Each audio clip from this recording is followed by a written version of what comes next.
Assalamualaikum warahmatullahi wabarakatuh. Apa kabar teman-teman semua? Semoga sehat selalu dimanapun berada. Nah, di konten kali ini saya akan membahas tentang yang harus kita perhatikan dalam menyeting burung murai batu untuk dilombakan. Nah, di sini dalam menyeting burung murai batu ini kita harus pahami karakter, pahami burung murai batu ini seperti apa. Karena setiap burung murai batu itu berbeda-beda, teman-teman semua, tidak ada yang sama. Jadi yang memahami ini yang mempunyai burung murai batu. Nah, di konten-konten saya sebelumnya sering saya bilang, silahkan teman-teman semua kembangkan sesuai dengan burung murai batu masing-masing. Nah, di sini yang harus kita pahami dalam menyeting burung murai batu yang harus kita perhatikan. Yang pertama, burung murai batunya ini fighter tinggi, fighter sedang, ataupun fighter rendah. Nah, di sini kita harus sesuaikan rawatan seperti apa kalau misalkan fighter tinggi, fighter sedang, ataupun fighter rendah. Nah, di sini teman-teman semua juga sering mengkonten di YouTube itu mengatakan kalau misalkan dia tipe panas ataupun tipe dingin. Nah, kalau misalkan tipe panas itu dia fighter tinggi, tipe dingin itu fighter sedang. Nah, ini yang pertama, fighter burung murai batu itu seperti apa. Nah, yang kedua adalah dari extra puding. Nah, burung murai batu ini kita harus tahu, kita harus cari dulu extra puding apa yang diinginkan burung murai batunya, karena ada burung murai batu yang dia pakai ekstra puding jangkrik. Kadang dia tidak doyan jangkrik, kita bisa menggunakan kroto. Kadang-kadang burung murai batunya tidak suka jangkrik dan kroto, kita bisa menggunakan ulet Hongkong. Nah, kadang-kadang dia harus menggunakan jangkrik kroto. Kadang-kadang ada juga burung murai batu yang menggunakan jangkrik sama ulet Hongkong. Nah, di sini harus kita cari satu persatu dari ekstra puding ini. Nah, di sini dalam mencari ekstra puding ini yang bagus untuk burung murai batu, kita harus lihat dulu dia kesukaannya apa. Nah, setelah itu baru kita setting dengan satu jalur atau satu arah. Nah, satu jalur atau satu arah ini yang saya maksud, kita menggunakan satu ekstra puding dulu. Misalkan dalam waktu 3 minggu ataupun 1 bulan, kita coba menggunakan jangkrik saja. Kita setting misalkan 7 pagi, 7 sore. Nah, ini contohnya teman-teman semua. Kita coba gantangkan. Bagus atau tidak? Nah, kalau misalkan masih ada bermasalah, kita coba menggunakan kroto. Nah, lebih bagus jangkrik apa kroto? Nah, kalau misalkan dia nggak bagus dua-duanya, coba kita menggunakan ulet Hongkong. Bagus tidak?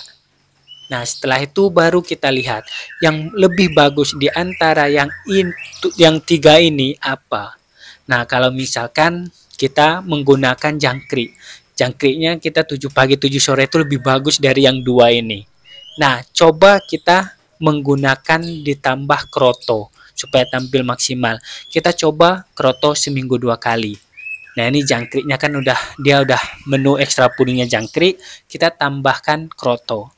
Nah, setelah kita tambahkan kroto, apakah lebih bagus? Apakah lebih jelek? Nah, kalau lebih bagus, nah itu kita menggunakan kroto. Kalau lebih jelek, jangan kita menggunakan kroto. Coba menggunakan ulet Hongkong. Nah, ulet Hongkong lebih bagus tidak? Nah, seperti itu. Jadi kita cari satu persatu. Jangan kita campur-campur. Kalau misalkan kita campur-campur, itu tidak akan nemu settingannya. Rubah ini, rubah itu. Terus kita campur-campur, kasih jangkrik, kasih kroto, kasih ulet Hongkong, dicampur-campur. Nah, ini tidak akan ketemu, teman-teman semua settingan. Susah menemukannya di titik terbaik burung murai batunya. Kalau misalkan satu jalur atau satu arah dan secara konsisten misalkan kita tidak rubah-rubah, nah itu kadang-kadang cepat kita menemukan karakter, menemukan keinginan burung murai batunya. Nah, di sini terkadang kita dalam menyeting burung murai batu, ini kan kita banyak nih kadang-kadang punya murai batu, punya ijo, punya kacer. Nah, di rumah kita ini ada kroto misalkan. Nah, tetapi burung murai batu kita ini tidak cocok dikasih kroto. Wah, karena gatel tangan kita berikan nih kroto. Nah, di situ kadang-kadang ini ya teman-teman semua faktor kitanya. Nah, di situ juga terkadang ini ya karena gatel tangan kita itu jadi kita berikan. Nah, di situ teman-teman semua. Jadi dalam menyeting burung murai batu ini ekstra puding kita harus tentukan. Jangan kita rubah-rubah dulu karena ekstra puding ini berpengaruh ke burung murai batu. Nah, di sini dalam merubah settingan burung murai batu itu tidak instan. 1-2 hari langsung berubah itu tidak. Jadi dia butuh waktu. Ada yang 2 minggu, ada yang 3 minggu, ada yang 1 bulan. Dia baru berubah. Kita rubah ekstra pudingnya. Makanya di situ saya bilang konsistenkan saja dulu ekstra puding dan perawatannya. Nah, kadang-kadang teman-teman semua juga kan karena pusing ya. Wah, dirubah ini, dirubah itu. Sehari 2 hari kok nggak berubah nih. Diganti lagi, diganti lagi. Nah, ini malah tidak akan ketemu teman-teman settingannya. Makanya dalam merawat burung murai batu ini harus konsisten dan harus kita tentukan apa sih yang terbagus untuk burung murai batunya. Nah, selanjutnya kalau misalkan rawatan seperti jemur. Nah, jemur itu kita standarkan saja misalkan 1 jam. Konsisten dulu 1 jam. Mandi kita standarkan seminggu 2 kali dulu. Nah, seperti itu kita rawat konsisten dulu selama 3 minggu ataupun 1 bulan. Nah, setelah itu baru kita gantangkan. Nah, ini dikoreksi saat digantangan karena kadang-kadang ada burung murai batu yang di rumah juga memang tidak gacor, tidak bunyi, tapi di gantangan dia main enak. Nah, seperti itu. Makanya kita melihat kekurangan, melihat permasalahan burung murai batu itu di gantangan. Nah, di gantangan dia ketemu musuh itu baru kelihatan apakah dia terlalu overbirahi, apakah emosi, apakah kurang tenaga, atau apakah kurang stamina dan sebagainya. Nah, baru kalau misalkan dia mempunyai satu masalah, misalkan saya kasih contoh kurang tenaga. Nah, kalau misalkan permasalahan kurang tenaga, itu coba kita main di penjemurannya saja sama kalau ada umbaran kita umbar. Nah, sisanya settingan lainnya dari ekstra puding mandi itu tetapkan saja.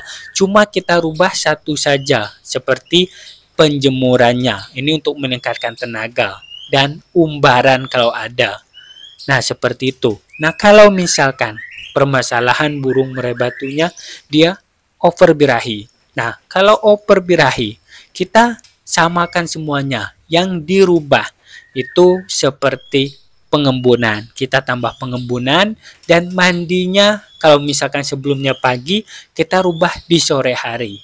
Nah, seperti itu pengembunan sama mandinya saja yang kita rubah. Nah, seperti itu teman-teman semua. Jadi dalam menyeting burung murai batu ini kita harus konsisten, harus tahu dulu karakter burung murai batunya. Nah, di sini teman-teman semua, kalau misalkan mau menyeting burung murai batu ini, kita harus paham ini terlebih dahulu. Jadi kita lebih gampang menyetingnya, karena yang lebih tahu, yang lebih paham burung murai batunya ini pemiliknya. Dia yang merawat, dia yang melihat kesehariannya seperti apa. Nah, di konten YouTube saya ini saya bahas garis besarnya. Silahkan teman-teman semua kembangkan sesuai karakter, sesuai burung murai batu masing-masing. Jika ada yang mau ditanyakan, silahkan komen di dalam kolom komentar di bawah ini. Dan kalau misalkan ada yang mau ngasih saran, silahkan juga komen. Dan juga kalau misalkan ada yang mau menanyakan atau bahas ini, bahas itu, silahkan komen mau apa yang dibahas. Dan juga bisa WhatsApp saya. Nomornya ada di deskripsi. Silahkan kalau misalkan mau ditanyakan secara detail, silahkan WhatsApp saya. Salam sukses semua. Wassalamualaikum warahmatullahi wabarakatuh.